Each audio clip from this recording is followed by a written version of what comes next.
So welcome to our channel Gyapan academy. Finally सुबह के 8 बज चुके हैं और हम सभी लोग सीटेट उर्दू के ज़बरदस्त लाइव स्ट्रीमिंग में लाइव जुड़ चुके हैं।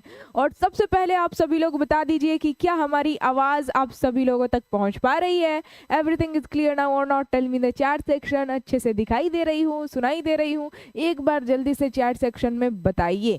जी हाँ, एक साथ आप सभी को वालेकुम अस्सलाम वरहमतुल्लाहि वबरकातुहू and good morning to all of you. आज के इस क्लास की शुरुआत हैशटैग बिस्मिल्लाह के।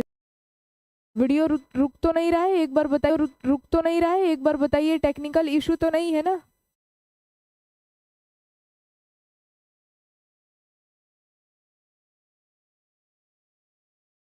वीडियो रुक रहा है?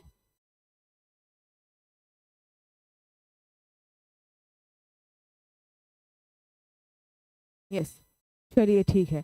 अस्सलाम वालेकुम मैम जी। वालेकुम अस्सलाम वरहमतुल्लाहि वबरकातुहू and good morning to all of you. जैसा कि मैंने कहा अभी ठीक है, चलिए बहुत बढ़िया। तो आज के इस क्लास में सीटेट का प्रीवियस ईयर क्वेश्चन करेंगे उर्दू के। लगातार पिछले साल की क्वेश्चन में करा रही हूँ और आज भी हम लोग करेंगे एकदम हूबहू क्वेश्चन पेपर जो पूछे गए थे 2023 में। उस सभी तरह के सवाल एकदम उर्दू पेडागोजी के, तो इम्पोर्टेंट ही इम्पोर्टेंट है। ठीक, तो स्टार्ट किया जाए। आज ज़्यादा बात ना करेंगे, डायरेक्ट जो है क्वेश्चन देखेंगे कैसे कैसे क्वेश्चन पूछे गए हैं। ठीक, मैम जी बिहार से हूँ बट यूपी डीएलएड प्रयागराज से कोर्स करूँगी तो कोई दिक्कत तो नहीं होगा ना? कोई दिक्कत नहीं होगा। ठीक, चलिए आ जाइए। आज के इस क्लास की शुरुआत करते हैं हम लोग और देखते हैं कैसे कैसे क्वेश्चन पूछे गए हैं। और हाँ, आज का ये क्लास पेपर 1 एंड पेपर 2 सभी के लिए इम्पोर्टेंट है। चाहे आप पेपर 1 के एस्पिरेंट हो, चाहे पेपर 2 के एस्पिरेंट हो, क्वेश्चन देखिएगा और देखते हैं कि अगर आप पेपर 1 के एस्पिरेंट हो या फिर अगर आप पेपर 2 के, तो 30 में 30 आपका सही हो पाता है कि नहीं। ठीक, तो चलिए स्टार्ट करते हैं बिना बात किए आज की इस क्लास की शुरुआत। Without any further delay let's go to start. और हैशटैग बिस्मिल्लाह के साथ तो आप लोग लिख ही दे रहे हैं, क्या बात है। तो पेपर 1 और paper 2 as you can see on the screen लिखा हुआ है, दोनों पेपर के लिए इम्पोर्टेंट है। पिछले साल के एकदम हूबहू पेपर को लेकर के आई हूँ। क्वेश्चन एनालिसिस होगा, कैसे कैसे क्वेश्चन पूछे थे और देखते हैं आप सभी लोग 30 में 30 सही कर पाते हैं कि नहीं। और क्वेश्चन का लेवल ऐसे ही रहेगा, पेपर में इसी तरह से सवाल आएंगे जैसे प्रीवियस ईयर क्वेश्चन में पूछे गए हैं। 2024 वाला आपने किया दिसंबर, जुलाई, जनवरी, फिर 2023 वाला आप कर रहे हैं, तो इसी तरह से सवाल सीटेट फरवरी में भी पूछे गए जाएंगे। हिदायत दी गई रहती है। इबारत और शेर यानी कि गद्यांश, पद्यांश, प्रोज एंड पोएट्री से 15 क्वेश्चन रहेगा, आप लोगों को पता है। उसी तरीके से यहाँ पर दिया गया है, इबारत को पढ़िए। यहाँ पर लंबा चौड़ा इबारत दिया गया है, इसको पढ़ना है आप लोगों को और सवालों के जवाब इस इबारत यानी कि गद्यांश से पूछे गए हैं वो बताना है। तो चलिए देखते हैं इबारत क्या है और किस तरह से है। लिखा हुआ है यहाँ पर, देखिए। अमीर खुसरो ईटा के जिला पटियाली में पैदा हुए। उनका खानदान एक तुर्क कबीले से ताल्लुक रखता था। खुसरो बहुत ज़हीन थे, तालिब इल्मी के ज़माने से ही शेर कहने लगे। शेर व अदब के इलाके में मौसीकी भी खुसरो का ख़ास मैदान है। क्या बात है। अमीर खुसरो का एक शेर मैं आप लोगों को जो सुनाती हूँ वो किस तरह से है कि खीर बनाई जतन से, चरखा दिया जलाए, आया कुत्ता खा गया, तू बैठा ढोल बजाए। ठीक, तो ये भी अमीर खुसरो का ही है। बहुत बड़े ये शायर हैं अमीर खुसरो जी।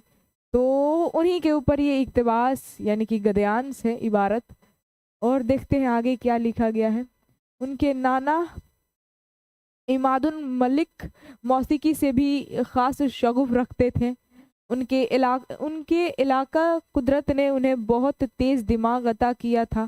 फ़ारसी, अरबी, तुर्की और संस्कृत वगैरह में उन्हें खूब महारत हासिल थी जो उनसे पहले कहीं और नज़र नहीं आती है। कौन कौन से लैंग्वेज में? तो फ़ारसी, अरबी, तुर्की और संस्कृत में महारत हासिल थी इनको। और आगे देखिए क्या लिखा गया है, वह फारसी के तो बड़े शायर थे ही, वह फारसी के तो बड़े शायर थे ही, साथ ही उन्हें अपने वतन हिंदुस्तान की राजधानी दिल्ली में बोली जाने वाली जबान पर उबूर हासिल था। क्या बात है। इस जबान में पहली बार गीत और दोहे खुसरू ही नहीं लिखे थे और यही जबान आगे चलकर जबान हिंदी और उर्दू कहलाई। इसलिए उर्दू जबान के इर्तिका में अमीर खुसरू बुनियादी कड़ी और इमाम की हैसियत से जाने जाते हैं। क्या बात है। तो ये लंबा चौड़ा गद्यांश यानी कि इबारत हो गया। अब क्वेश्चन देखते हैं। सवाल स्टार्ट होगा 121 नंबर, यानी कि ये समझ में आ रहा है कि लैंग्वेज 2 का है। ठीक, चलिए देखते हैं कैसे कैसे सवाल पूछे जा रहे हैं। रेडी, एकदम 30 में 30 आज सही होना चाहिए। यस, ये लीजिए सबसे पहला सवाल आपके स्क्रीन के ऊपर।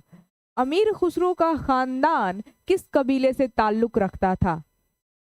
तमोचन कबीले, ईरान के किसी कबीले से, तुर्क कबीले, चंगेजी कबीले। तो स्टार्टिंग में ही बताया गया है कि अमीर खुसरो का जो खानदान है वो ताल्लुक रखता था तुर्क कबीले से। तो ऑप्शन नंबर सी ये आसान है। Third option will be the absolutely correct option. और क्या बात है, सभी का सी आने लगा, जबरदस्त। स्टार्टिंग धुआंधार, खतरनाक, ऊपर से भी ऊपर, बहुत बढ़िया। नेक्स्ट क्वेश्चन 122 नंबर क्वेश्चन है कि अमीर खुसरो किस जमाने से शेर कहने लगे? लड़कपन के जमाने से, तालिब इल्मी के जमाने से शेर कहने लगे, बचपन से ही शेर कहने लगे, या फिर जवानी के जमाने से ही शेर कहने लगे? बताइए।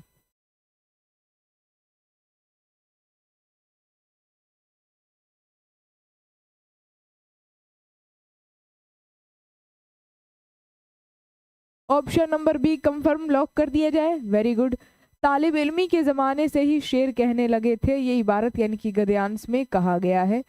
Option number second will be the absolutely right answer. जब उनका स्टूडेंट लाइफ चल रहा था उसी वक्त से ये शेर लिखने लगे थे, कहने लगे थे।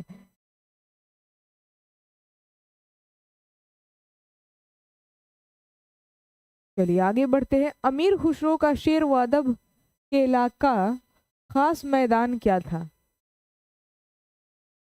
अच्छा, शेर व अदब के इलाके का खास मैदान क्या था, ये बोला जा रहा है।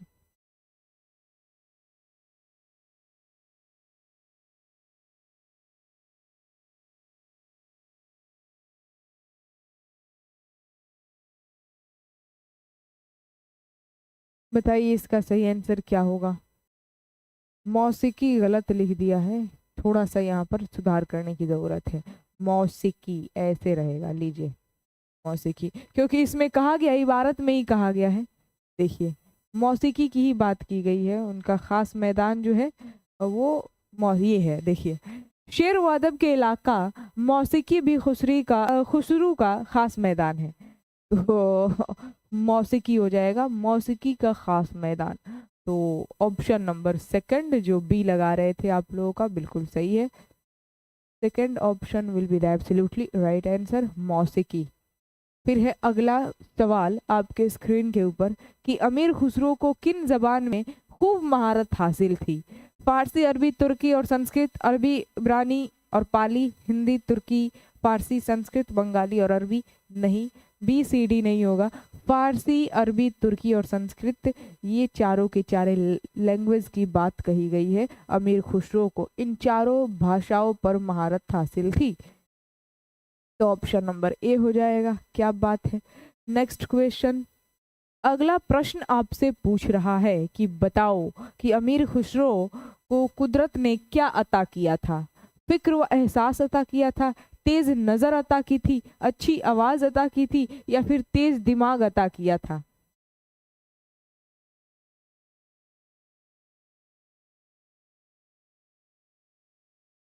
बताइए क्या होगा।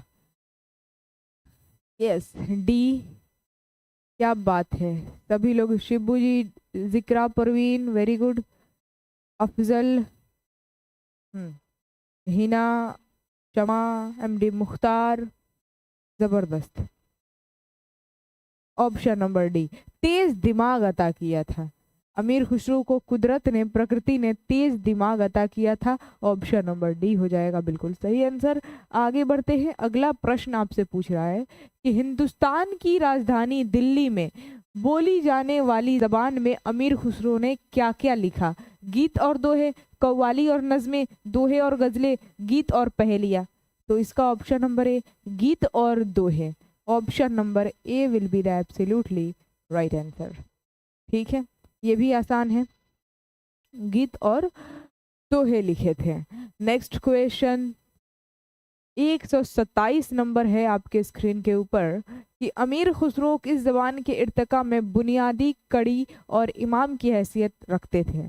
फारसी, उर्दू, अरबी या फिर संस्कृत? बताइए।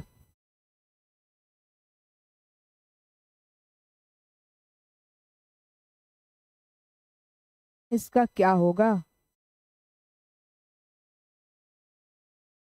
यस, तो यहाँ पर कुछ लोगों का ए आ रहा है, कुछ लोगों का बी आ रहा है। गद्यांश जो हम लोगों ने पढ़ा, इबारत, उसमें लिखा गया था इर्तिका में, किस जबान की इर्तिका में बुनियादी कड़ी और इमाम की हैसियत रखते हैं, तो वो उर्दू जबान की ही बात की गई थी।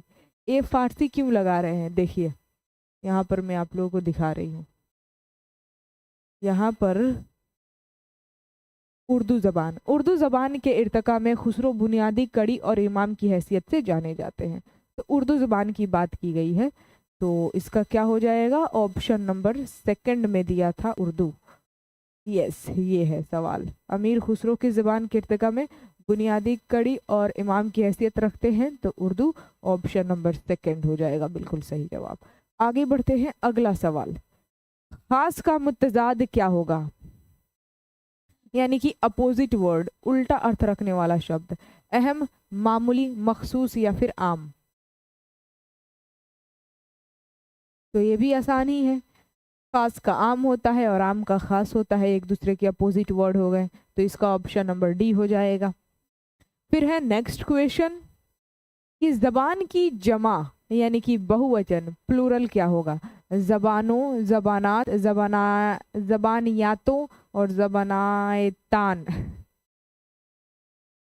तो इसका सही आंसर क्या होगा?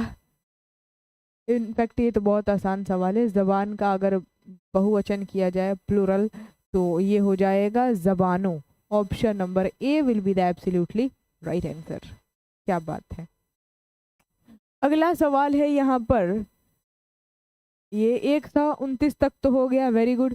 121 से लेकर के 129 तक ये इबारत से हो गया। अब 130 से लेकर के 135 तक जो सवाल होगा वो पोएट्री, यानी कि आपको कुछ अशआर दिए जाएंगे, शेरी हिस्से, और उसे पढ़ने और उससे सवाल पूछे जाएंगे। ठीक है, तो नीचे कुछ शेरी हिस्से दिए गए हैं, उसको पढ़िए और पूछे हुए सवालों का जवाब आप लोगों को बताना है। तो रेडी? देखिए यहाँ पर, इसको पढ़ लीजिए।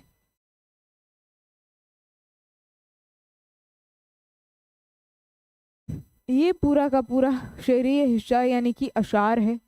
बोल रहा है कि हर चहार बिछा रहा है सब्ज हरे बिछौने, कुदरत के बिछ रहे हैं हर जाहिरे बिछौने, जंगल में हो रहे हैं पैदा हरे बिछौने, बिछवा दिए हैं हक ने क्या हरे बिछौने, इस रुत में जहाँ तक गुलजार भीगते हैं, शहर व दयार कोहे बाजार भीगते हैं, सहरा व झाड़ बूटे कहसार भीगते हैं, आशिक निहारते हैं दिलदार भीगते हैं, क्या क्या रखे हैं यारब समान तेरी कुदरत, बदले हैं रंग क्या क्या हरान तेरी कुदरत।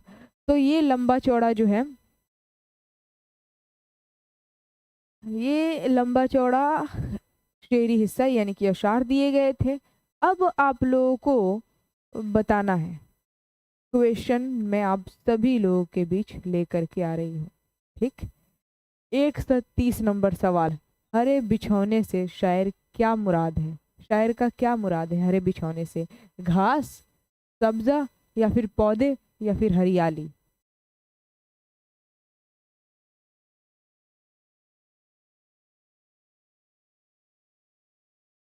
अब बता दीजिए इसका सही आंसर क्या होगा।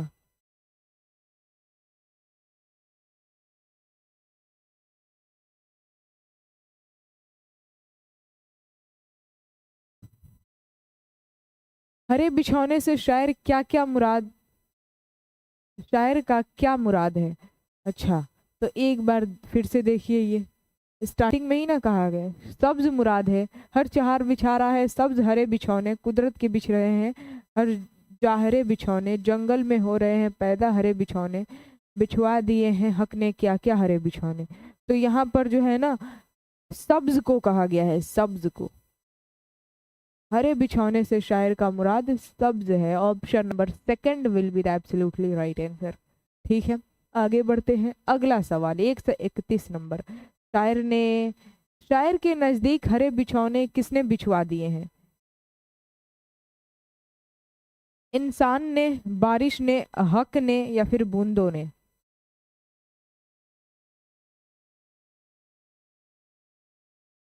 यस, इसका भी ऑप्शन नंबर बी हो जाएगा, बारिश ने। शायर के नजदीक हरे बिछौने किसने बिछवा दिए हैं? तो बारिश ने। Option number B will be the absolutely right answer. आगे बढ़ते हैं। अगला सवाल 132 नंबर, कि शायर के नजदीक उस रुत में जहां तक कौन भीगते हैं? गुलजार भीगते हैं, इंसान भीगते हैं, जानवर भीगते हैं, परिंदे भीगते हैं? तो इसकी अगर बात करें तो इसमें भी कहा गया है कि शायर के नजदीक उस रुत में जहां तक गुलजार भीगते हैं। तो इसका option number A will be the absolutely right answer. Next question, अगला सवाल आपके स्क्रीन के ऊपर ये रहा। शायर के नजदीक बरसात की रुत को कौन निहारते हैं? अमीर लोग निहारते हैं, रकीब निहारते हैं, किसान निहारते हैं, आशिक निहारते हैं? वेरी गुड, आशिक ही तो निहारते हैं। Option number D, fourth option will be the absolutely right answer. आशिक निहारते हैं, में वो कहा गया है। नेक्स्ट क्वेश्चन, क्या क्या रखे हैं यारब डॉट डॉट तेरी कुदरत? यहाँ पर खाली जगह को भरना है। क्या क्या रखे हैं यारब सामान तेरी कुदरत, की अरमान तेरी कुदरत, के इरफान कोई तेरी कुदरत, या फिर एहसान तेरी कुदरत? क्या होगा? यस, तो इसका option number A, very good, A हो जाएगा बिल्कुल सही जवाब। उसमें कहा गया है क्या क्या रखे हैं यारब सामान तेरी कुदरत। मैं दिखा दूं शेरी हिस्सा कि रहने दिया जाए? डी लगा रहे हैं आप लोग, रुकिए दिखाने दीजिए आप लोगों को। इसमें शेर में कहा गया है, लास्ट में देखिए, क्या क्या रखे हैं यारब सामान तेरी कुदरत, सामान होगा। ठीक है, तो ऑप्शन नंबर ए, सामान तेरी कुदरत will be the absolutely right answer. आगे बढ़ते हैं। शहर का मुत्तजाद यानी कि अपोजिट वर्ड, विपरीतार्थक शब्द, विलोम शब्द बता देना है।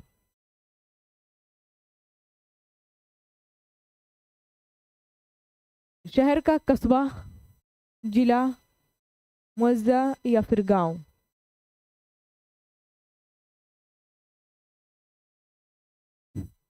क्या बात है, option number D, fourth option will be the absolutely right answer. शहर का, गांव, अपोजिट वर्ड, बिल्कुल सही जवाब हो गया। तो 121 से लेकर के ये 135 तक खत्म। 15 क्वेश्चन जो गद्यांश पद्यांश यानी कि इबारत और शेर से पूछता है, खत्म हो गया। अब जो 15 क्वेश्चन नेक्स्ट 136 से लेकर के 150 तक होगा, वो पेडागोजी का होगा। तो रेडी पेडागोजी का सवाल करने के लिए? चलिए, तो 136 नंबर पेडागोजी का सबसे पहला प्रश्न, सबसे पहला सवाल आपके स्क्रीन के ऊपर ये रहा। कसीर लिसानी आ गई है। ऑप्शन ए में दिया है कवायदी उसूलों की वजाहत करना, या फिर उसका मुताला करना के आमुज़गार किस तरह तीसरी जबान सीखते हैं और मखसूस लिसानी पैटर्न को अपनाते हैं, या फिर सी में दिया है कि जबान के बारे में सोचने और बात करने की अहलियत, या फिर आवाज और उसके मानी के माबैन रिश्तों को समझना। लीजिए, कसीर लिसानी आ गई है।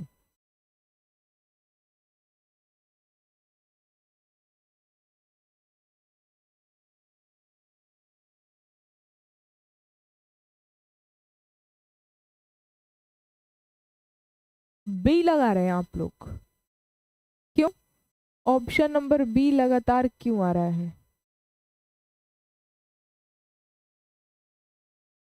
बी क्यों लगा रहे हैं आप लोग, एक बार फिर से सोचिए,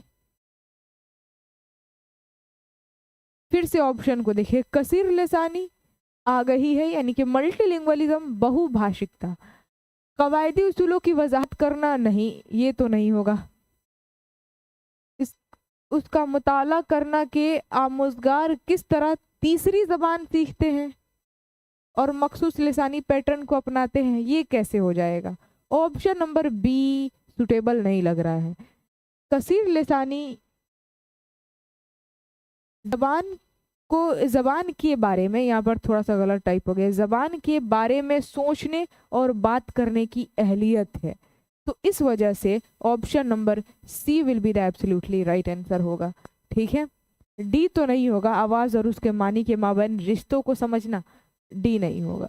जबान के बारे में सोचने और बात करने की अहलियत, क्षमता, ठीक, तो ऑप्शन नंबर सी हो जाएगा बिल्कुल सही जवाब।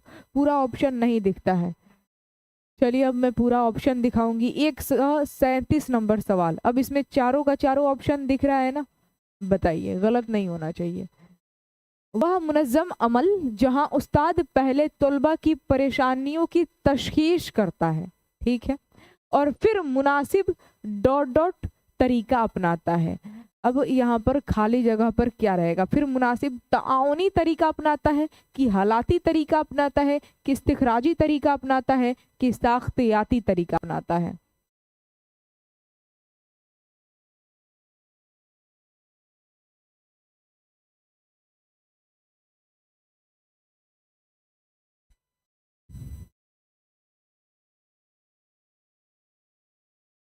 एक मुनज़्ज़म अमल जहां उस्ताद पहले तलबा की परेशानियों की तशखीस करता है। यहाँ पर इस सवाल को पहले समझिए। यहाँ पर बोला जा रहा है कि एक शिक्षक जो है, उस्ताद, ऑप्शन नंबर कुछ लोग सी लगा रहे हैं एंड कुछ लोग ए भी लगा रहे हैं, देखते हैं।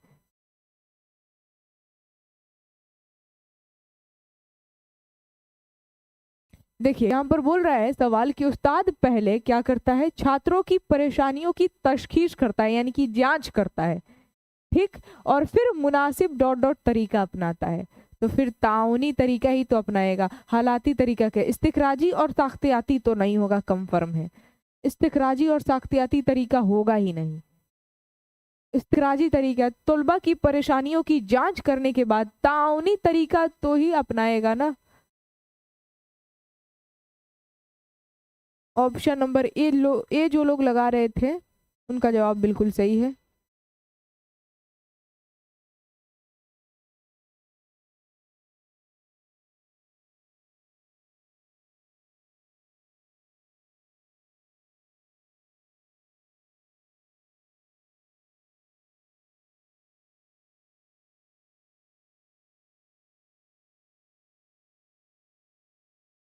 ठीक, ऑप्शन नंबर ए हो जाएगा बिल्कुल सही जवाब, एब्सोल्युटली राइट आंसर। यस, ताउनी तरीका, यानी कि ताउन का मतलब होता है, ताउन का मतलब होता है, ताउन से ही ताउनी बनी है। तो ताउन का मतलब होता है एक दूसरे की सहयोग करना, सहायता करना, मदद करना। तो यहाँ पर पहले उस्ताद क्या कर रहा है, तलबा की परेशानियों की जांच कर रहा है, फिर वो क्या करेगा, कौन सा तरीका अपनाएगा? तो एज अ टीचर आप बच्चों की हेल्प करने के लिए क्या करेंगे? ज्यादातर बच्चे जो है ना एक दूसरे की सहायता करके ही सीखते हैं, एक दूसरे की मदद करके। तो ग्रुप में काम करवाएंगे, सरगर्मियाँ यानी कि एक्टिविटीज वगैरह करवाएंगे। तो ऑप्शन नंबर ए, उसके बाद से शिक्षक जो है ना वो ताउनी तरीका अपनाता है। ताउन ताउन का मतलब होता है एक दूसरे का सहयोग करना, और ताउन से ही ताउनी बना है, यानी कि ताउनी तरीका यानी कि वैसा तरीका जिसमें एक दूसरे की सहयोग करके सीखा जाए, मदद करके सीखा जाए, सहायता करके सीखा जाए। ठीक है, अब आगे बढ़ते हैं, नेक्स्ट क्वेश्चन। समझ में आ गया ना? आगे बढ़ूं या फिर से समझाऊं? यस, पीयर ग्रुप, ग्रुप में भी जैसे 2 बच्चों या फिर 4 बच्चों के ग्रुप में भी अगर कोई भी एक्टिविटी करवाई जाती है, गतिविधि, तो बच्चे एक दूसरे की सहायता करके ही सीखते हैं। अब कोई बच्चा ज़्यादा पढ़ा है, ज़्यादा एक्सपर्ट है, तो अगर उसके साथ कोई कम अकल वाला बच्चा रहेगा, वो उतना एक्सपर्ट नहीं है, तो एक दूसरे की परस्पर सहायता करके जो है ना सीखते हैं बच्चे ज़्यादातर। ठीक, आगे बढ़ते हैं। नेक्स्ट क्वेश्चन, छठी जमात का उस्ताद, 6th क्लास का एक शिक्षक है, तलबा से दर्स किताब के एक बाब को दोबारा पढ़ने और लफ्जी मानी मालूम करने के लिए कहता है। वह तलबा में डॉट डॉट की महारत को फरोग दे रहा है। बताइए कौन सी महारत को वो फरोग दे रहा है, बढ़ावा दे रहा है? ये 4 ऑप्शन है, मैं पहले ही चारों ऑप्शन दिखा दे रही हूँ। बताइए कौन से महारत को बढ़ावा दे रहा है एक शिक्षक? ए में दिया है तौसीह मुताला, जायर मुताला, गायर होगा, टाइपिंग गलत हो जाता है। आड़ी तिरछी लाइनों को मिलाकर पढ़ने की या फिर मिलकर पढ़ने की?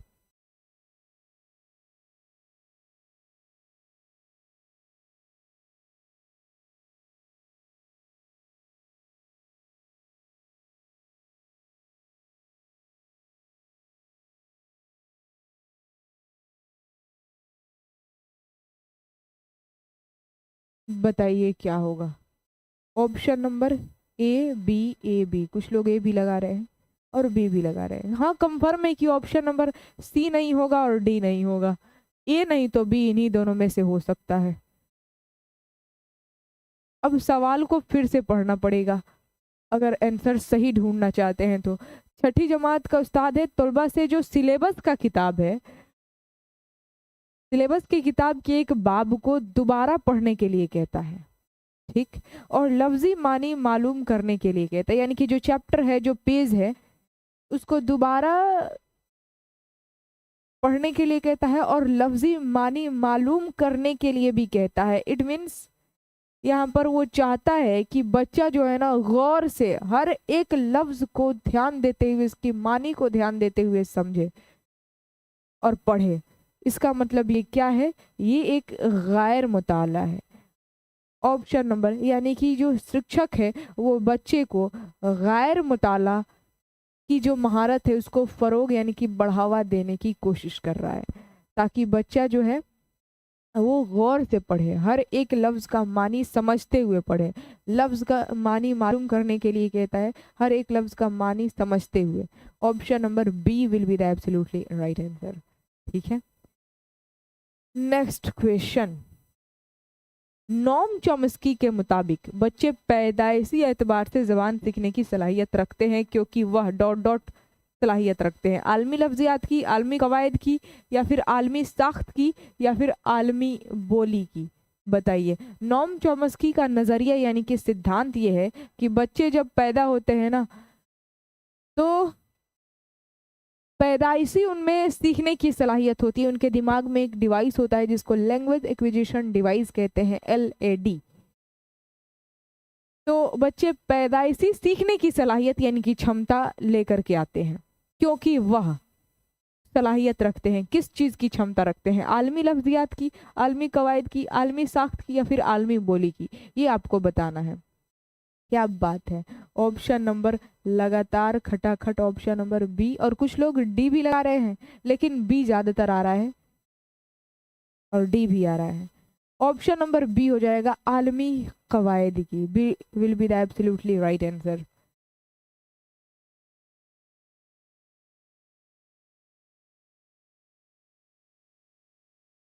ठीक है, चलिए आगे बढ़ते हैं।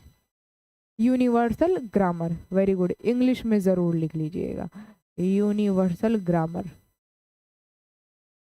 यूनिवर्सल ग्रामर यानी कि आलमी कवायद की।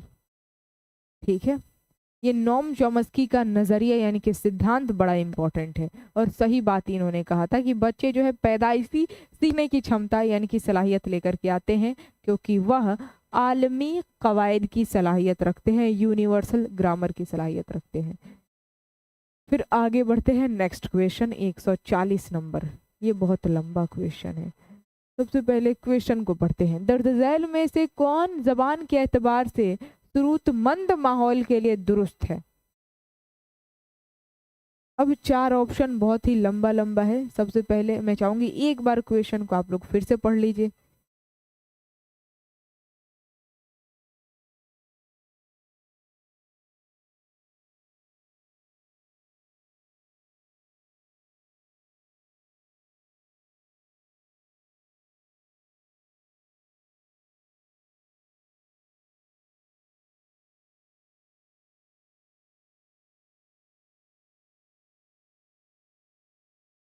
चलिए अब ऑप्शन को देखते हैं।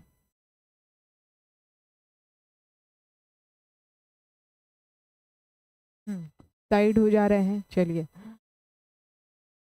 दर्ज झैल यानी कि निम्नलिखित में से कौन जबान के एतबार से जरूरतमंद माहौल के लिए दुरुस्त है?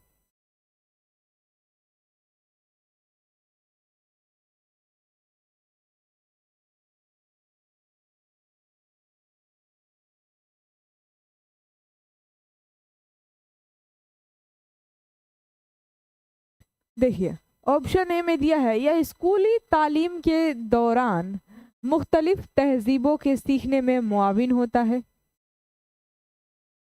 सेकंड में दिया है यह फिल्म बदिया ज़बान के नमूदार इर्तका की बुनियाद फराहम करता है।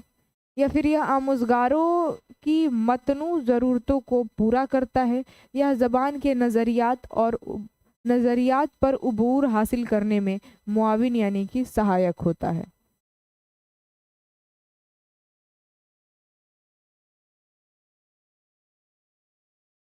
इसका क्या होगा बताइए? क्वेश्चन थोड़ा सा ये टफ हो सकता है।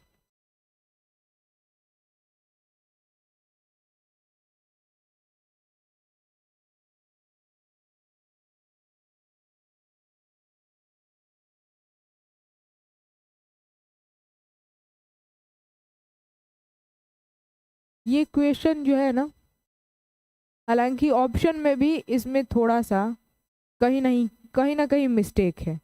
ठीक है, तो इस क्वेश्चन को अगर देखा जाए तो इस क्वेश्चन को पेंडिंग में डालते हैं। 140 नंबर, इसका जवाब मैं आप लोगों को कल बताऊंगी। ठीक है, क्योंकि ऑप्शन में कहीं ना कहीं मिस्टेक दिया है। ठीक है, मिस्टेक कर दिया है। तो आप लोगों को इस सवाल का जवाब कल मैं आप लोगों को बताऊंगी बढ़िया तरीके से। अगले क्वेश्चन की तरफ बढ़ते हैं। ठीक है, पूरा एक्सप्लेनेशन के साथ बता दूंगी कल। आगे बढ़ते हैं। नेक्स्ट क्वेश्चन 140 नंबर को छोड़ करके 141 नंबर पर आते हैं। इसको देखिए, बोल रहा है कि एक मुअस्सर उस्ताद के तौर पर 8वीं जमात के तलबा की ज़बान को फ़रोग देने के लिए दर्ज झैल में से आप किस पर सबसे ज़्यादा अमल करेंगे?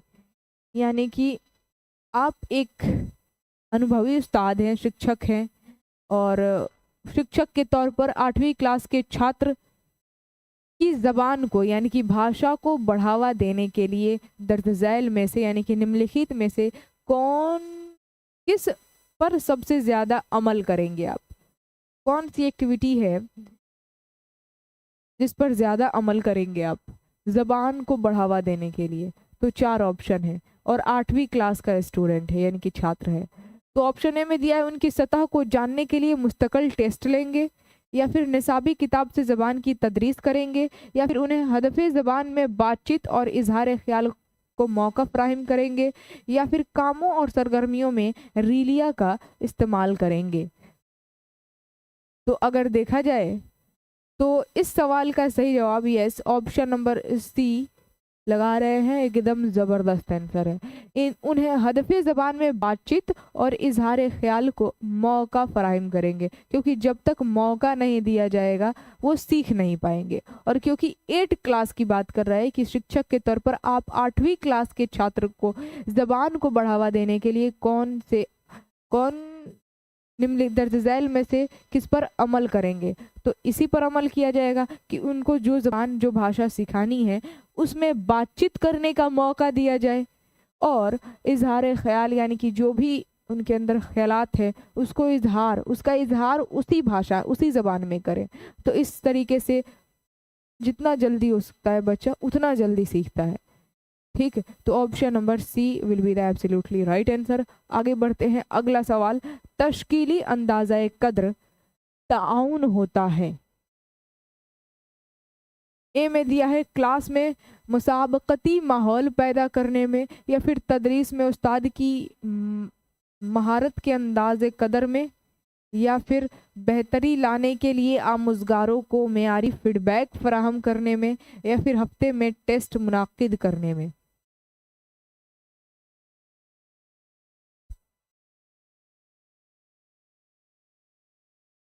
इसका भी सी आ रहा है।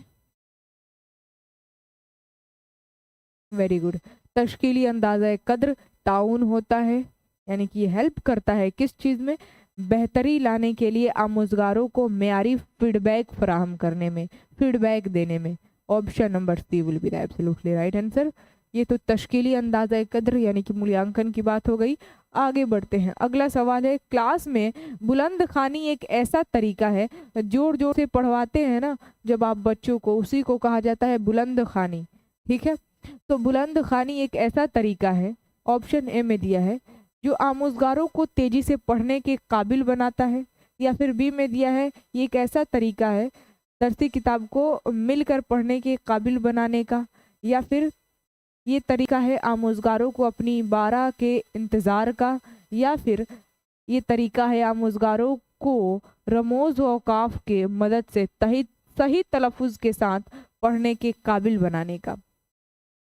तो अगर देखा जाए तो बुलंद खानी जो करवाई जाती है वो इसीलिए करवाई जाती है, क्या लगा रहे हैं आप लोग, डी, क्या बात है। बुलंद खानी इसलिए करवाई जाती है ताकि बच्चा उतार चढ़ाव को समझे और सही तलफ़ुज़ को जाने, किस शब्द को किस तरीके से पढ़ेंगे, उसका आवाज़ कैसे, उस लफ्ज़ की आवाज़ कैसे निकलेगी, बच्चा सही तलफ़ुज़ यानी कि प्रोनंसिएशन को जाने।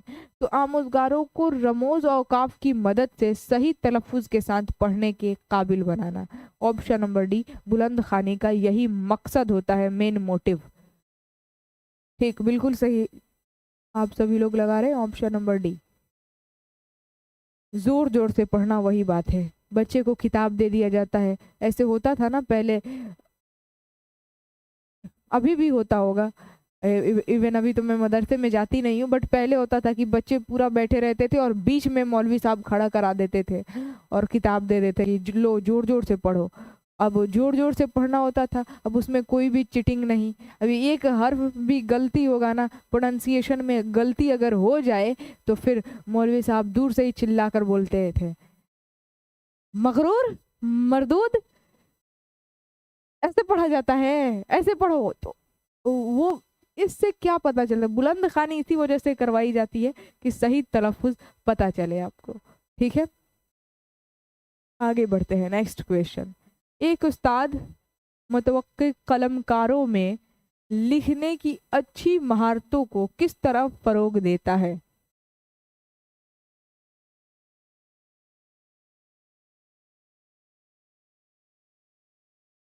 ऑप्शन ए में दिया है, मौजू और लफ्ज़ की तादाद के बारे में वाज़ेह हिदायत देकर लिखने की अच्छी महारत को किस तरह फ़रोग देगा।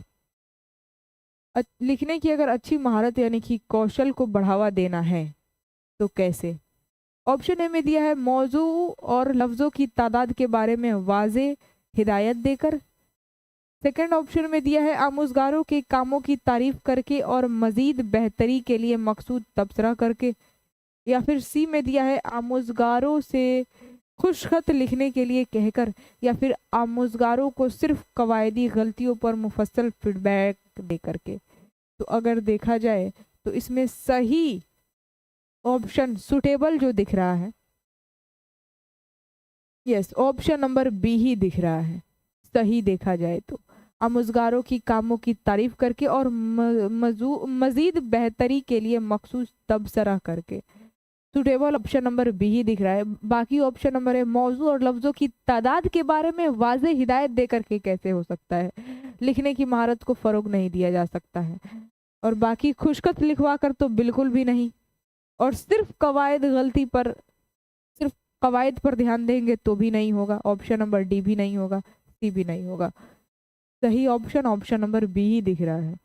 145 नंबर क्वेश्चन है कि तरसील ज़बान की तदरीस में तलबा को क्लासरूम में बामानी गुफ्तगू में शिरकत का मौका फराहम करने पर जोर दिया जाता है क्योंकि यह फ़रोग देता है। किस चीज़ का फ़रोग देता है? तरसील ज़बान की तदरीस में तलबा को क्लासरूम में बामानी गुफ्तगू में शिरकत का मौका फराहम करने पर जोर दिया जाता है। यानी कि जो छात्र हैं उनको क्लासरूम में गुफ्तगू करने के लिए, यानी कि कन्वर्सेशन, यहाँ पर जो है शिक्षक क्या कर रहा है, बच्चों को, जितने भी छात्र हैं वो कन्वर्सेशन करने का, गुफ्तगू करने का मौका दे रहा है। और एकदम अच्छे से गुफ्तगू करने का, बामानी, जो भी आप बोल रहे हैं एकदम सोच समझ कर बोले, बामानी गुफ्तगू करने का मौका दे रहा है। ठीक, इस पर जोर दे रहा है। तो ये किस चीज को फरोग देता है बताइए? ऑप्शन ए में दिया है क्लासरूम में आज़ादाना तौर पर मादरी ज़बान के इस्तेमाल का, या फिर बी में दिया है पढ़ने में अपनी समझ व अदराक को फ़रोग देने का, या फिर तहरीरी इजहार को फ़रोग देने का, या फिर हदफ़े ज़बान में बातचीत की महारतों को फ़रोग देने का। अब बताइए इसका सही जवाब क्या होगा? पॉजिटिव दिख गया ना? ऑप्शन नंबर डी, क्या बात है। हदफ़े ज़बान यानी कि जो ज़बान बच्चा सीख रहा है उसमें बातचीत की महारतों को, यानी कि कौशल को फ़रोग यानी कि बढ़ावा देने का। क्यों? क्योंकि यहाँ पर शिक्षक क्या कर रहा है, बच्चे को गुफ्तगू करवा रहा है, बामानी गुफ्तगू, कन्वर्सेशन करवा रहा है। तो वो किस चीज़ पर जोर दे रहा है? वो इसी चीज़ पर जोर दे रहा है कि बच्चा जो ज़बान सीख रहा है उसमें बातचीत बढ़िया तरीके से, उसमें महारत हासिल कर ले, उसमें उसका कौशल विकसित हो, नशोनुमा हो उसका।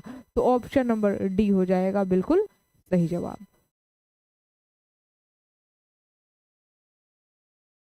ठीक,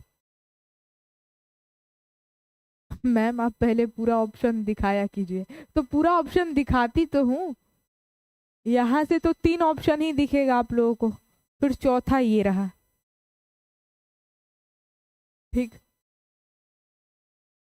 आगे बढ़ते हैं। नेक्स्ट 146 नंबर क्वेश्चन है। अब इसमें चारों आपको दिख रहा होगा, क्वेश्चन के साथ साथ ऑप्शन भी। बामानी मतन को पढ़ना एक सलाहियत है।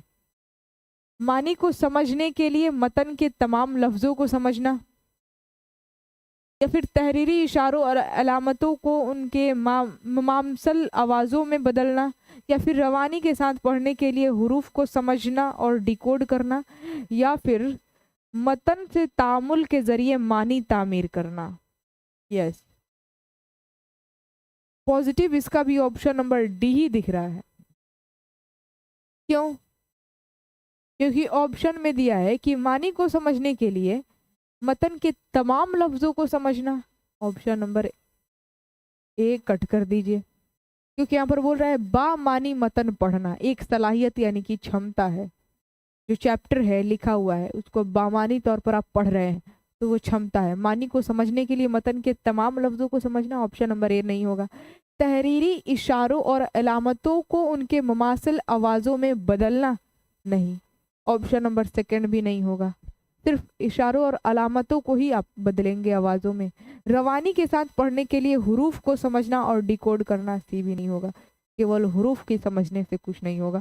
डी हो जाएगा बिल्कुल सही जवाब। मतन से तामुल के जरिए मानी तामीर करना। ठीक है, वो जो चैप्टर है उसमें क्या कहने की कोशिश किया है उसको आप समझ रहे हैं तो उसको कहा जाता है कि हाँ बामानी आप पढ़ रहे हैं। मतन यानी कि जो चैप्टर है उसको मानी के साथ पढ़ रहे हैं, बामानी मतन को पढ़ना इसी को कहते हैं। कि आप जो भी पढ़ रहे हैं, जो मतन पढ़ रहे हैं यानी कि जो चैप्टर पढ़ रहे हैं उसका मतलब समझ रहे हैं, मतन से तामुल के जरिए मानी तामीर कर रहे हैं। ठीक, तो ऑप्शन नंबर डी हो जाएगा बिल्कुल सही जवाब। आगे बढ़ते हैं। मतन के मुश्किल अल्फाज को हल करने के लिए ज़बान का उस्ताद पहले उन्हीं मादरी जबान में बदलता है। क्या बोल रहा है? मतन के मुश्किल अल्फाज को, जो मुश्किल टफ लफ्ज है उसको हल करने के लिए जबान का उस्ताद यानी कि शिक्षक पहले उन्हें मादरी जबान में बदलता है। अच्छा, जो मुश्किल लफ्ज हैं उनको पहले मादरी जबान में बदलता है और फिर बच्चों से उन्हें याद करने के लिए कहता है। यह अमल क्या करता है? ए में दिया है कवायद के इतलाक के तरीके पर, यानी कि ये अमल जो है, जो कुछ भी ये उस्ताद किया, जो मुश्किल लफ्ज थे उनको हल करने के लिए सबसे पहले उस्ताद यानी कि शिक्षक उनको मातृभाषा में बदल दिया और फिर बच्चों से उन्हें याद करने के लिए कहा। तो ये जो तरीका है, ये कौन सा तरीका है? कौन से तरीके पर उस्ताद जो है अभी अमल कर रहा है? कौन सा तरीका अपना रहा है बच्चों को मुश्किल लफ्ज सिखाने के लिए? ऑप्शन ए में दिया है कवायद के इत्तलाक के तरीके पर, या फिर रास्त तरीके पर, या फिर साख्तियाती तरीके पर, या फिर तरसीली तरीके पर।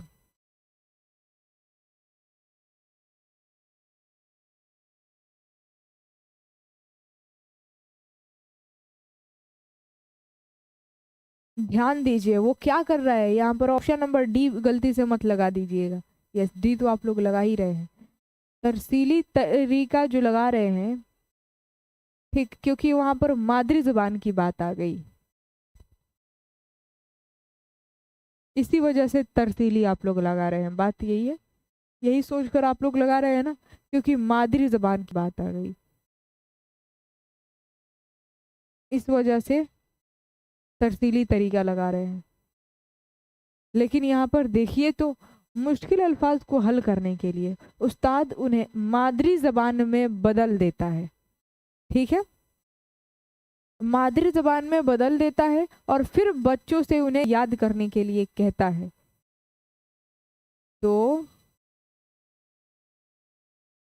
ऑप्शन नंबर ए कवायद के इत्तलाक का तरीका, बिल्कुल ऑप्शन नंबर ए इस कंडीशन में दिख रहा है बिल्कुल सही जवाब।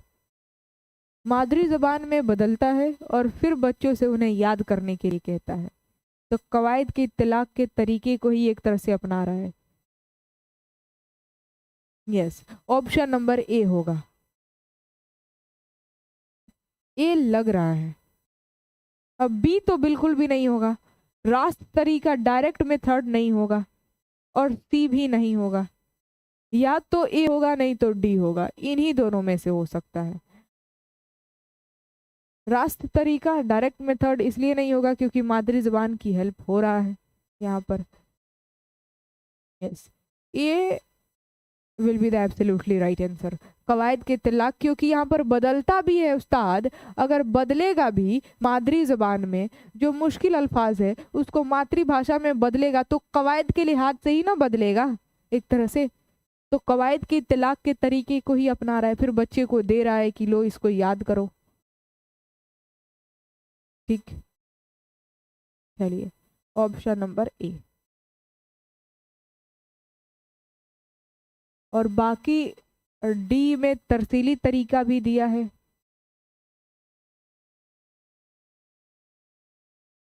चलिए आगे बढ़ते हैं, ए ही होगा। नेक्स्ट क्वेश्चन, डी भी दिख रहा है क्योंकि तरसीली तरीका संप्रेषण की बात कर रहा है, तो लेकिन मादरी जुबान में बदल कर ये दे रहा है तो कवायद के लिहाज से ही बदलेगा। ऑप्शन नंबर ए ठीक है।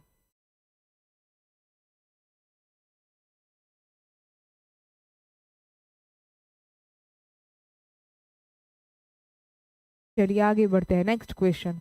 आमोजगार लिखने का अमल शुरू करता है तो पहला मरहला यानी कि पहला चरण कौन सा है?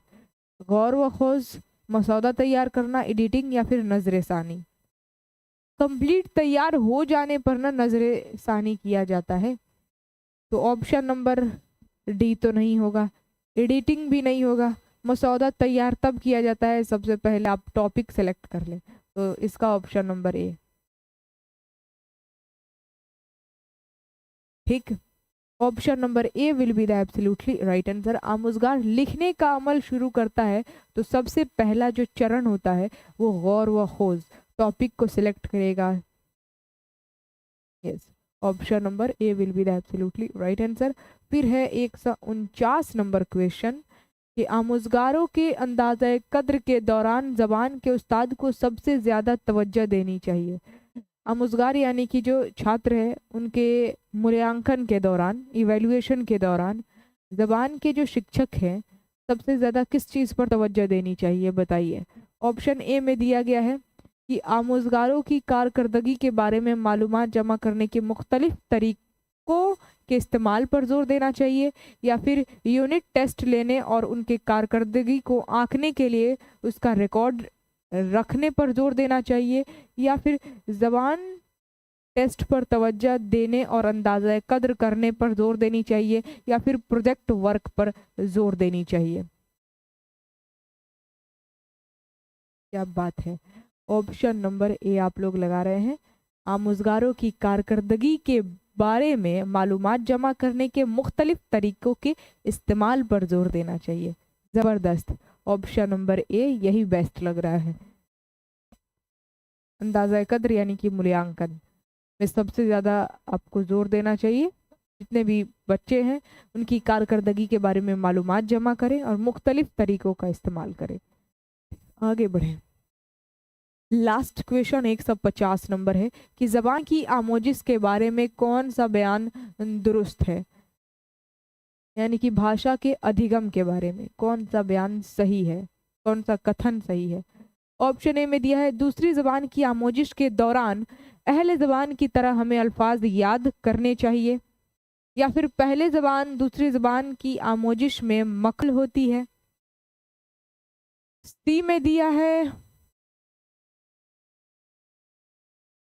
पहली ज़बान दूसरी ज़बान के सीखने में मुआविन होती है, और डी में दिया है ज़बान सीखने के लिए कवायद की आमोजिश ज़रूरी है। तो बस अब यहाँ पर दिख गया ना, ऑप्शन नंबर सी, कुछ भी हो जाए सी ही होगा। पहली ज़बान जो है दूसरी ज़बान के सीखने में मुआविन होती है, यानी कि सहायक होती है। C will be the absolutely right answer. क्या बात है मैम, मेरा उर्दू पेपर 2 है तो कोई प्रॉब्लम तो नहीं है ना? नहीं, कोई दिक्कत नहीं है। पेपर 1 हो या फिर पेपर 2 हो, कोई दिक्कत नहीं है। तो ये टोटल 30 क्वेश्चन में से एक क्वेश्चन हटा ही दीजिए, क्योंकि एक क्वेश्चन को मैंने पेंडिंग में रखा है, कल हम लोग उसको अच्छे से कंप्लीट करेंगे। तो अब बताइए 29 सवालों में आपका कितना सही हुआ। आज के इस क्लास का PDF भी मिल जाएगा। ज्ञापन एकेडमी ऑफिशियल टेलीग्राम से ज़रूर जुड़िए, ठीक है। जो लोग नए नए आए हैं आप चैनल को सब्सक्राइब करके अपने परिवार का एक हिस्सा बन जाइए, और टेलीग्राम से ज़रूर जुड़ जाइए। जितने भी क्लास है उसका PDF टेलीग्राम ज्ञापन एकेडमी ऑफिशियल पर ही डाला जाता है। और साथ ही साथ आज के इस वीडियो को लाइक ज़रूर कीजिएगा, कमेंट करके ज़रूर बताइएगा कि आज का ये क्लास कैसा रहा, और जितना ज़्यादा हो सके शेयर करना है।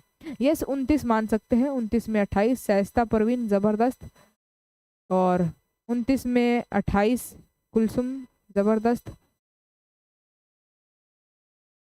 अरमान का सारा सही हो गया है, यानी कि एक भी गलत नहीं। 29 में 28 गुलशन परवीन, क्या बात है। 29 में 24 इशरत परवीन। जीना तारा का भी 29 में 28 ज़बरदस्त। 29 में 27 28 इसी तरीके से आ रहा है, बहुत बढ़िया।